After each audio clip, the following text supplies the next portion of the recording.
আজকে দেখেন না যে 2.5 বছরের বাচ্চা কার্টুন ছাড়া তাকে খাওয়ানো যায় না। এটা বাস্তব, খাওয়ানো যায় না। 5 বছরের বাচ্চা ঠিক মতো কথা বলতে পারতেছে না, তার যে ল্যাঙ্গুয়েজের যে ডেভেলপমেন্ট সেটা হচ্ছে না। 20-25 বছর আগে পরিবারগুলোর কথা একটু চিন্তা করেন। সন্ধ্যা হয়ে গেলে আমাদেরই আমরা দেখেছি যে বাবা আমাদেরকে নিয়ে বসেছে, একটু লেখাপড়া করাচ্ছে, মা হয়তো রান্নার কাজে একটু ব্যস্ত, বাচ্চারা একটু দুষ্টামি করলে মুরব্বীরা একটু ডাক দিচ্ছে। খুব সুন্দর একটা পরিবেশ। সবার সাথে সবার ব্রেইন থেকে অক্সিটোসিন রিলিজ হচ্ছে। অক্সিটোসিন রিলিজ হলে সবার সাথে সবার মানসিক যে একটা বন্ধন এটা আরো একাত্ম হয়, জোরালো হয়। আর 2025 সালে এসে আপনি একই চিত্র দেখেন একটা পরিবারের দিকে লক্ষ্য করেন কি হয়। বাবা হয়তো অফিস থেকে এসেছে, মোবাইল চালাচ্ছে, নিউজ দেখতেছে। মা হয়তো পাশেই বসে আছে, উনি হয়তো বা টিকটক, ইনস্টাগ্রাম কিছু একটা চালাচ্ছে। সন্তান 10-12 বছরের সন্তান, তার হাতে মোবাইল দিয়ে দিয়েছে, সে হয়তো কোনো একটা স্টোরি চেক করছে। ছোট বাচ্চা আছে, সে কান্না করছে, তাকেও তার কান্না থামানোর জন্য কার্টুন দিয়ে দিয়েছে। আর যে মুরব্বীরা একটু হয়তো বা শাসন করবে, এই যে ভুলটা চলতেছে পরিবারে, একটু দেখভাল করবে, একটু শাসন করে ঠিকঠাক রাস্তায় আমাদেরকে নিয়ে আসবে, সেই মুরব্বীদেরকে দেখেন দূরে কোথাও রেখে এসছে। ম্যাক্সিমাম পরিবারের চিত্রটা এরকম। এটা খুবই করুণ একটা চিত্র। বিজ্ঞানীরা এখন বলছে যে এই যে বাচ্চাদেরকে আপনারা কার্টুন দিচ্ছেন, যারা কার্টুন দেখে সেই বাচ্চাদের ব্রেইন থেকে ডোপামিন নামের একটা পদার্থ রিলিজ হয়, বের হয়। এই ডোপামিন যখন তার বের হবে, ওই বাচ্চার ডোপামিন বেশি বেশি যে কাজগুলো থেকে রিলিজ হয়, ও শুধু সেই কাজগুলো করতে চাবে। আর কোন কাজগুলো থেকে ডোপামিন বেশি বেশি রিলিজ হয়? যত খারাপ অ্যাক্টিভিটিস আছে, যত পৃথিবীতে খারাপ খারাপ কাজ আছে, এই খারাপ খারাপ কাজ থেকে হাই ডোপামিন রিলিজ হয়। আপনি ছোটবেলায় তার হাতে মোবাইলটা দিয়ে দিলেন, সে বড় হয়ে যত খারাপ কাজ আছে, জুয়া খেলবে, মাদকাসক্ত হবে, আল্লাহ মাফ করে রেপিস্ট হবে, পর্নোগ্রাফিতে আসক্ত হবে, অশ্লীলতায় ভরপুর হবে। আমি বারবার একটা কথা বলি, এই যে অশ্লীলতা, এই পর্নোগ্রাফি ইন্ডাস্ট্রি একটা $multi-trillion ইন্ডাস্ট্রি, এটার উদ্দেশ্য এবং কাজই হচ্ছে মুসলিম যুবকদেরকে ধ্বংস করা, মুসলিম পরিবারগুলোকে টুকরো টুকরো করা, মুসলিম সমাজ ব্যবস্থাকে ধ্বংস করে দেওয়া। আলটিমেটলি কোন রাষ্ট্র যেন মাথা উঁচু করে দাঁড়াতে না পারে, এটা তাদের একটা ম্যাসিভ প্ল্যান, গভীর ষড়যন্ত্র। এবং এই ষড়যন্ত্রে আমরা আমাদের বাচ্চাদেরকে ছোটবেলায় তাদের হাতিয়ার বানিয়ে দিচ্ছি। হয় বুঝে না বুঝে যেভাবেই হবে, এটা হয়ে যাচ্ছে, এটা হয়ে যাচ্ছে। করুণ দৃশ্য। আজকে দেখেন মুসলিমরা সব জায়গায় অপ্রেসড, সব জায়গায় আমাদের মুসলিম ভাই নির্যাতিত হচ্ছে, অথচ মনে হচ্ছে আমাদের কিছুই নেই। ওই হারানো গৌরব কোথায় গেল? আজকে আমরা মাথা উঁচু করে দাঁড়াতে পারছি না। কেন পারছি না? থাকবে না, আমাদের মধ্যে ওই শক্তির ভিতর থেকে আসবে না। বিজ্ঞানীরা পরীক্ষা করে দেখেছে, নেদারল্যান্ডের এবং চায়নার কয়েকটা বিজ্ঞানাগারে কয়েক হাজার স্টুডেন্টের উপর পরীক্ষা করে দেখেছে যারা কার্টুন দেখে।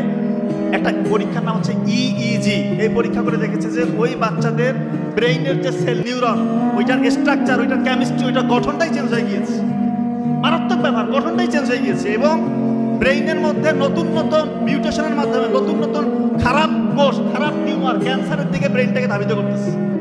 আজকে দেখেন না যে 2.5 বছরের বাচ্চা কার্টুন ছাড়া তাকে খাওয়ানো যায় না। এটা বাস্তব, খাওয়ানো যায় না। 5 বছরের বাচ্চা ঠিক মতো কথা বলতে পারতেছে না, তার যে ল্যাঙ্গুয়েজের যে ডেভেলপমেন্ট সেটা হচ্ছে না। সোশ্যাল ডেভেলপমেন্ট, কার সাথে কীরকম বিহেভ করতে হবে সেটা সে জানে না। কারণ আপনি ছোটবেলা থেকে মনে করতেছেন সে তো বাইরে যাচ্ছে না, কার্টুন দিয়ে রাখছেন, তার ব্রেইনের পুরো প্যাটার্ন, স্বাভাবিক যে প্যাটার্ন সেটা চেঞ্জ হয়ে গিয়েছে। এটাই সত্যি, এটা বাস্তব। এই কাজটা দয়া করে করবেন না। এখন আমরা দেখি যে বাচ্চাকে নিয়ে আসে, 5 বছর হয়েছে ঠিক মতো কথা বলতে পারে না। তো যাই হোক, যে কথাটা আমি বলছি যে 5টা এরকম কাজ আছে, যে 5টা কাজ করলে পরে ইনশাল্লাহ আখিরাতেও কল্যাণ পাওয়া যাবে। আল্লাহ চাহে তো বাই প্রোডাক্ট হিসেবে আমরা দুনিয়াতেও সফল হতে পারবো। 1 নাম্বার কাজ, এটা আমি যদি সময় পাই ইনশাল্লাহ পরে ব্যাখ্যা করবো, তবে এটাই বলে রাখছি, কোরআন রিসার্চ করতে হবে, কোরআনে বেশি সময় দিতে হবে, কোরআন নিয়ে গবেষণা করতে হবে। সেটা কিভাবে করতে হবে আমি আমার দিক থেকে একটু বলার চেষ্টা করবো যদি সময় হয় ইনশাল্লাহ। 2 নাম্বার, রাতের ঘুমটা আগে ঘুমাতে হবে। রাতে এশার নামাজের পরে আপনি যত দ্রুত সম্ভব ঘুমিয়ে যান। এবং এটা কিন্তু রাসূলুল্লাহ সাল্লাল্লাহু আলাইহি ওয়াসাল্লাম আমাদেরকে শিখিয়ে গিয়েছে, উনি উৎসাহিত করেছেন যে এশার সালাতের পরে তোমরা রাত জেগো না, যত দ্রুত সম্ভব ঘুমিয়ে পড়ো।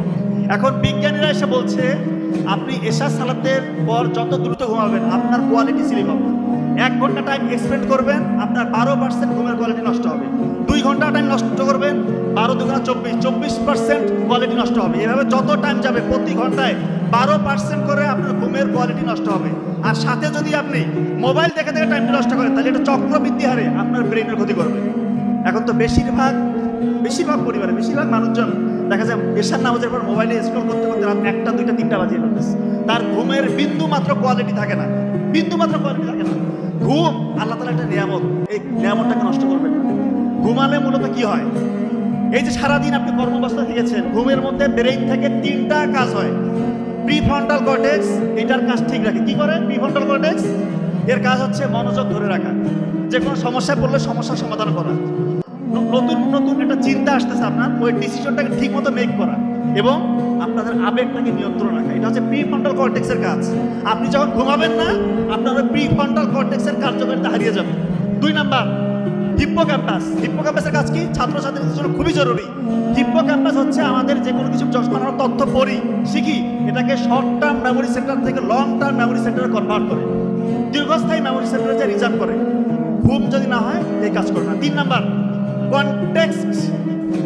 আমাদের যে হচ্ছে ইন্টেলেকচুয়াল যে কনটেক্সট, এইটাকে ঠিকঠাক রাখে। অর্থাৎ আপনি যত তথ্য আপনি কিছু শিখেছেন, এগুলোকে ধারাবাহিকভাবে গুছিয়ে রাখে ব্রেইনের ওই জায়গাটা।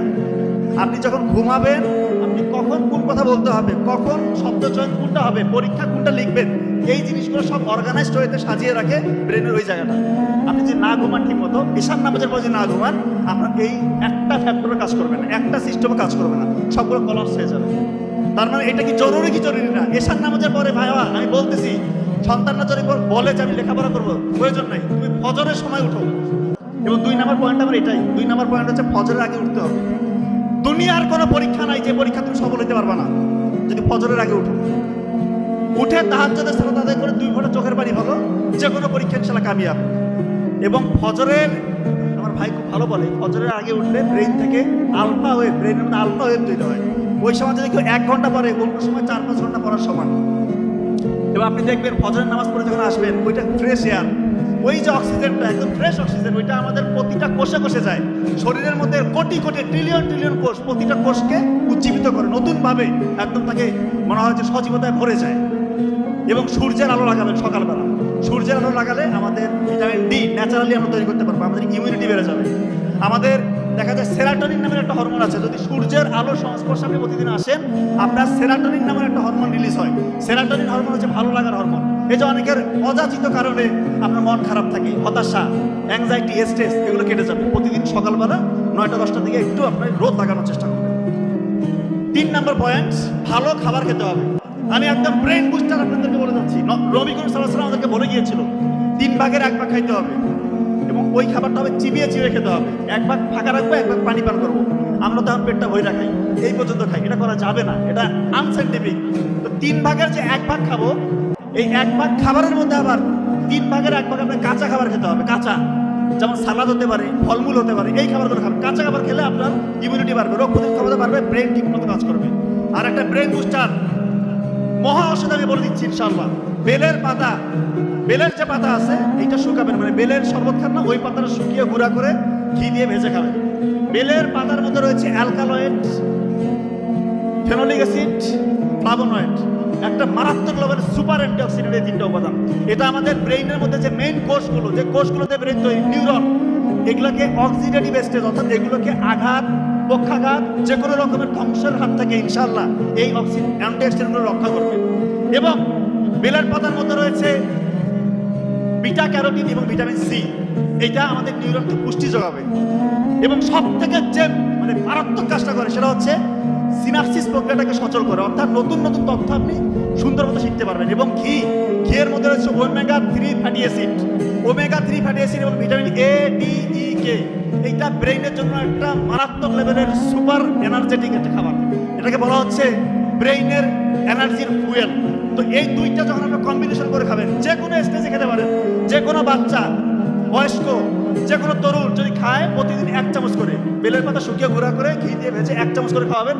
ওর ব্রেইনের অবস্থা যে অবস্থায় আছে না কেন, ইনশাআল্লাহ তার থেকে তার ব্রেইনের কর্মক্ষমতা বহুগুণে বাড়বে ইনশাআল্লাহ। আর একটা হচ্ছে মধু এবং কালোজিরা। আমরা সবাই জানি কালোজিরা হচ্ছে যে কোনো রোগের মহা ওষুধ, মৃত্যু ব্যতীত সকল রোগের সেবাতে আছে এখানে।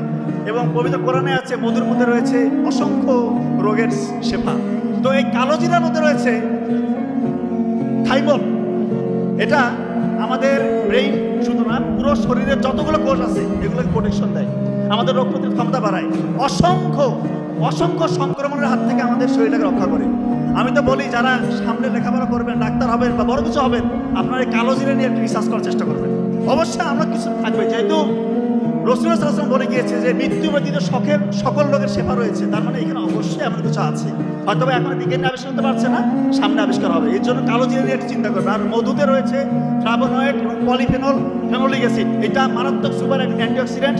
এটা একই সাথে গ্লুকোজ এবং ফ্রুক্টোজ দেয়, যেটা কিনা আমাদের ব্রেইনের মধ্যে ইনস্ট্যান্ট এনার্জি দেয়। এবং এই দুইটা যখন আপনি একসাথে খাবেন, আপনি ইনশাল্লাহ আপনার ব্রেইনের ক্ষমতা যেমন বাড়বে এবং আপনি হাজার হাজার রোগ থেকে ইনশাল্লাহ রক্ষা পাবেন। আর সর্বশেষ কথা, কোরআন নিয়ে, পবিত্র কোরআন নিয়ে আপনি একটা রিসার্চ করবেন। পবিত্র কোরআন যখন কেউ তেলাওয়াত করে, গবেষণা করে, তার ব্রেইনের মধ্যে অক্সিডেটিভ স্ট্রেস, তার অ্যাংজাইটি, হতাশা, সবগুলো আল্লাহ চায় তো ইনশাল্লাহ ধীরে ধীরে কমতে থাকে।